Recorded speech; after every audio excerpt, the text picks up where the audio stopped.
प्रवास चम्किलो सपना लिएर सुरु हुन्छ, तर छिट्टै यथार्थले स्वागत गर्छ। अपरिचित भाषा, अपरिचित अनुहार अनि भारी सम्झनाहरू। आमाको आवाज, बुबाको चुपचाप चिन्ता र आफ्नै निर्णयको बोझ सबै एकैसाथ। अझ छोरी मान्छेको लागि प्रवास साहस मात्र होइन, व्यवस्था पनि हो। यहाँ रुँदा आँसु पुछ्ने अनि दुख्दा मल्लम लगाइदिने कोही हुँदैन।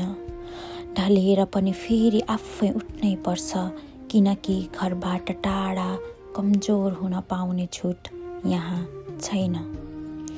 धेरै पटक मनले सोध्छ, के म साँच्चै बलियो हुँ त? तर जब बिहान अलार्म बज्छ, थकित शरीर उठ्छ र फेरि कामतिर लाग्छ, त्यही क्षण थाहा हुन्छ बल त म भित्रै रहेछ। प्रवासले पीडा दिन्छ, तर त्यही पीडाले मान्छेलाई मान्छे बनाउँछ। आँसुबाट धैर्य जन्मन्छ अनि एक्लोपनबाट आत्मनिर्भरता। प्रवास कुनै ठाउँ होइन, एउटा परीक्षा हो, जहाँ पास हुँदा प्रमाणपत्र होइन, आफूमाथिको विश्वास हात पर्छ।